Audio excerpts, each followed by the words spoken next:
बंधुगण माने भगवान शिव और पार्वती पुत्र अच्छा बोली आपण मैंने समस्ते हुए तो जानी किंतु भगवान विष्णु और माता लक्ष्मी पुत्र विषय में आपण हुए तो जानी न आज आसतु माता लक्ष्मी और भगवान विष्णुकर संतान किए थिले तांकर नाम कौन थिला एवं माता लक्ष्मी कौन पे जंगल रे छाड़ी आसी आज ये सबूर रहस्य आपण को ये वीडियो माध्यम मु कहबी।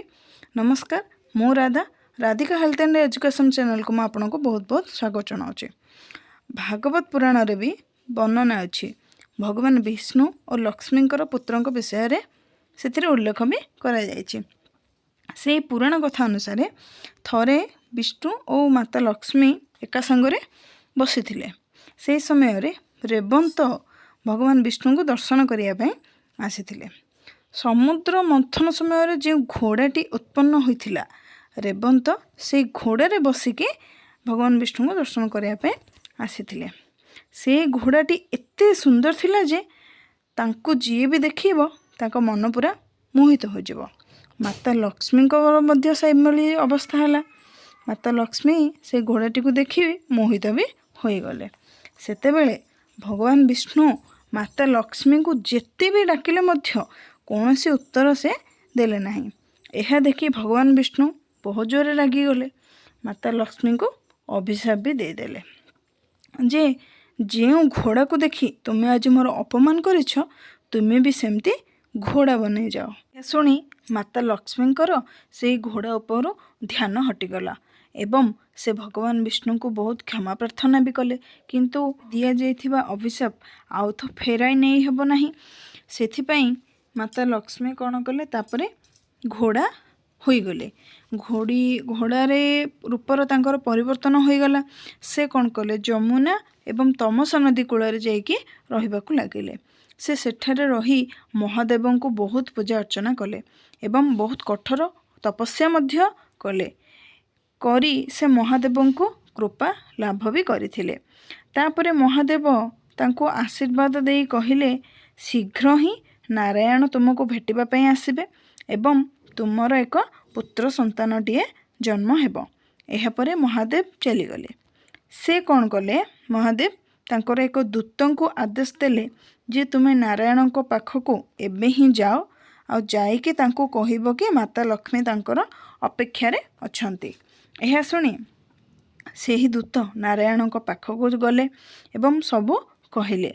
शुणिकी नारायण भी कहिले मु निश्चित लक्ष्मी को भेटिबाकू जीवी एवं तांको वैकुंठ को फेराई आनिबी। तापरे भगवान विष्णु लक्ष्मी को पाखरे जाइके पहुँचिले। टिके दूर से ठिया हेले।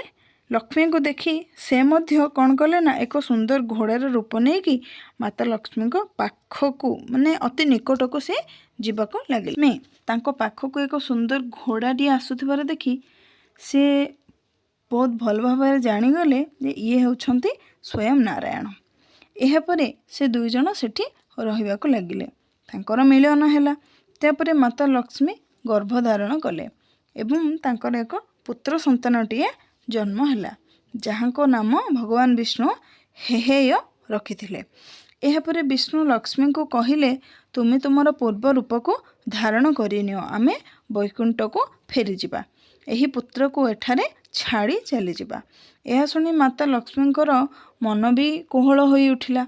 से कहिले ए छुआटी तो बहुत छोट अच्छी मु याकू छाड़ी एठारे केपरि आपणक सहित वैकुंठ चली जिबे आमे कोन आकू वैकुंठ को आम सांगरे नहीं परिबा नहीं।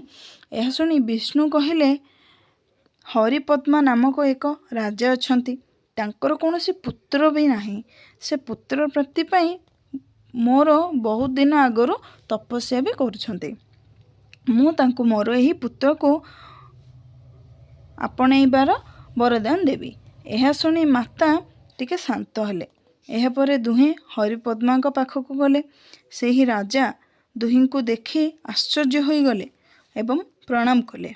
यह परे विष्णु कहिले तुमे प्राय 100 वर्ष हेबो मोर तपस्या करुछ मु मोर पुत्र को तुमको देउछि।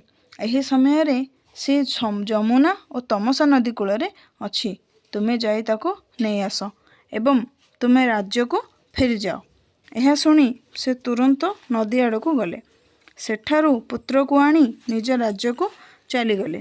ରାଜ୍ୟରେ ସମସ୍ତେ ଯେତେବେଳେ ଜାଣିଲେ ରାଜା ପୁତ୍ର ସହ ଆସୁଛନ୍ତି, ସେମାନେ ତାଙ୍କର ଭବ୍ୟ ସ୍ୱାଗତ ବି କଲେ।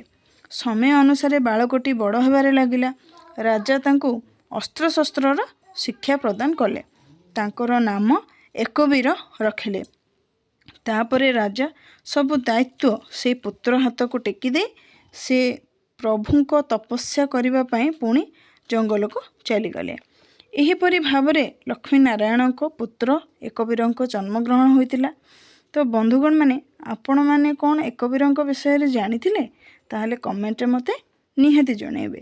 ଯଦି ଏ ଭିଡ଼ିଓଟି ଟିକେ ବି ଭଲ ଲାଗିଥାଏ, ଆପଣଙ୍କୁ ଭଲ ପାଇବା ସ୍ୱରୂପ ଗୋଟେ ଲାଇକ୍ କରିବେ ଏବଂ ସାଙ୍ଗମାନଙ୍କ ସହିତ ବି ସେୟାର କରିବେ।